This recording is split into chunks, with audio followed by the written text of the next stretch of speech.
पवित्रता है, सदाचार है। घर की बहू बेटियां, उनका श्रृंगार एक संयत रहेगा, मर्यादित रहेगा। भाई घर की बहू बेटियों के जो श्रृंगार हैं वो इस प्रकार के होते हैं ना कि उनको पुत्र के साथ रहना है, ज्येष्ठ जनों के साथ रहना है,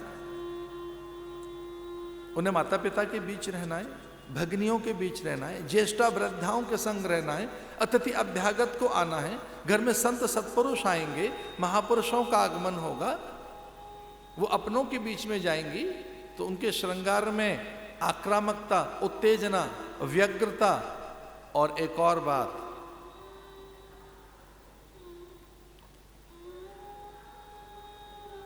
जो अलग तरह की बात है, व्यापार नहीं होगा, व्यवसाय नहीं होगा, उनका श्रृंगार वाणिज्य नहीं है, उनका श्रृंगार पति के लिए, पुत्र के लिए, पिता के लिए, भाई के लिए, परिजनों के लिए, इतना ही काफी है। प्रेजेंटेबल रहना चाहिए पर डिग्निटी खो मत देना अपने। आपको पता रहे कि किस हद तक आपके आभूषण, वस्त्र, परिधान, केश विन्यास और आप रहें। अगर आपका श्रृंगार आपको असहज कर रहा है तो इसका अर्थ है कि एक मर्यादा लांघ गए आप। वो वस्त्र की हो, और वो केवल स्त्रियों के लिए नहीं है, वो पुरुषों के लिए भी है, वो सन्यासी के लिए है, वो बच्चों के लिए भी है। और बहुएं नहीं सजेंगी, बेटियां, माताएं, बहनें, तो कौन सजेगा? पशु। उन्हें तो सजना ही चाहिए। षोडश श्रृंगार है उनके लिए, 16 श्रृंगार। वो मां है, वो राजराजेश्वरी है, स्त्री में तो जगदम्बा रहती है।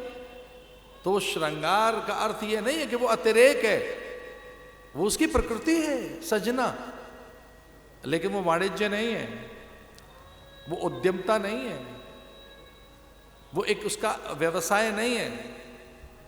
लेकिन नर्तकी कभी उस प्रकार के श्रृंगार में अतिरेक करती है जो बेटियां नहीं करेंगी, घर की बहू नहीं करेगी, मां नहीं करेगी।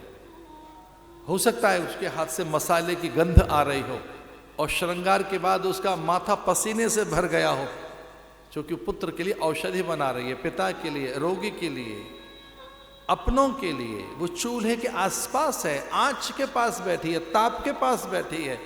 उस ताप तक आप बैठ नहीं सकते, आप वातानुकूलित स्थिति में बैठे हैं और वो चूल्हे के पास है, लेकिन माथे से भरा हुआ पसीना वो उसका पुरुषार्थ है। और श्रृंगार उसका बिगड़ भी जाए तो वो उसका सौंदर्य नहीं है, पुरुषार्थ है। मसाले की गंध ना आए हाथ से, पसीने की बूंद ना आ जाए माथे से,